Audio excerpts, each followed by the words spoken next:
So we continue with our last segment under algebra, questions that you're going to be finding in the exam, where they tell you to express as a single fraction in its simplest form. So they'll give you such an algebraic expression, an algebraic fraction, and they tell you to say express to its single form. So how do you do it? So such questions in the exam, in your paper 2 again, it is going to be carrying 3 marks. So each of them carried 3 marks. These two questions C and D are coming, from the 2024, ECZ, past paper. So let me show you concept of how you can go about it. The concept is very simple when you are trying to simplify. It's the same way we normally solve fraction 1 over 2 plus 1 over 4. You first of all find the common denominator. So which the common denominator there is actually a 4. That's the lowest common denominator where 2 and 4 can go into, is that one. 2 into 4 is a 2. 2 times 1 is a 2 plus 4 into 4 is 1. 1 times 1 is a 1. So that would definitely give you a 3 over 4. So the same way we solve such fractions is the same way we solve these algebraic fractions. So notice the A part there, it says 6 over n minus 3 minus 5 over n minus 2. Now I want to be quick. In the exam, they love to put a negative sign there. Most of these questions are examination type of questions.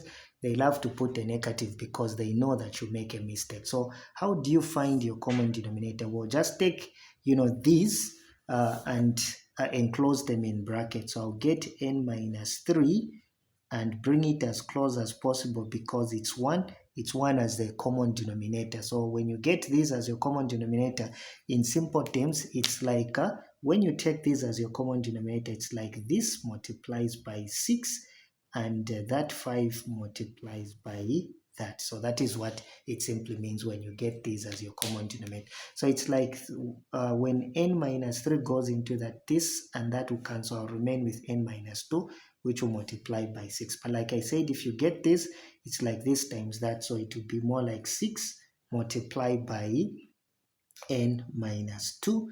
Then there we have a minus 5. So this, when it goes into the denominator, it's like this and that cancels. In essence, it's like this and that cancels. So you remain with n minus 3. n minus 3 times 5.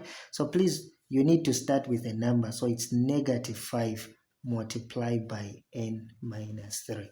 Then from there, what do we need to do? We expand and simplify on the top part. We are just going to be retaining the denominator the way. So 6 times n will give me 6n, and 6 times negative 2 give me negative 12. Now, this is where people make mistakes. They say 5 times n to give them 5 and 5 times negative 3 negative. That is wrong.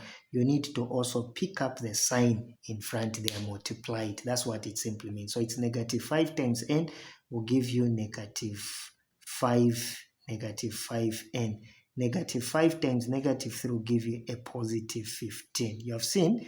So please pay attention. Even the sign in front should be multiplied over. You just maintain that n minus 3, and that is n minus 2. Then we simplify the like terms. So it is this and that are like terms. So it will be 6n minus 5n. Here I've got minus 12 plus 15 because those are like terms. Let me just use a different marker so that you see the like terms that I've actually used. Let me see if my red marker is doing me better.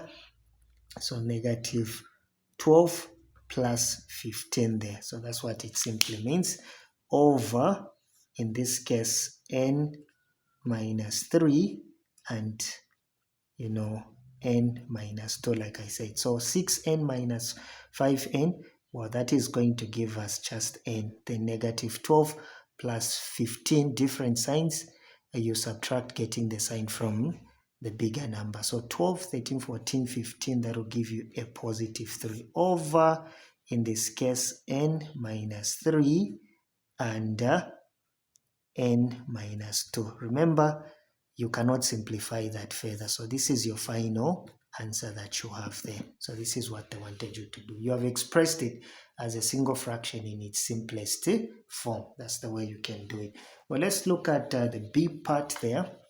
I'll also try to look at the B part. So according to the B part there, the B part there says 3 over x plus 1 minus 2 over x minus 1. So we need to find the common denominator. Just get these ones there, x plus 1, then that would be x minus 1. Unless these were similar, you can pick up one, but they are not the same.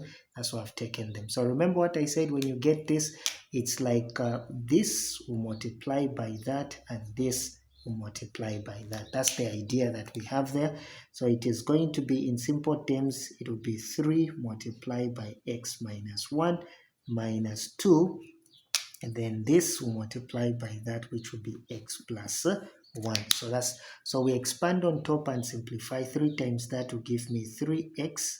3 times that will give me minus 3. Remember, here you need to take even the sign in front. So negative 2 times x will give me negative 2x. Negative 2 times positive, it will change to a negative 2 over x plus 1 and x minus 1. Bring them there.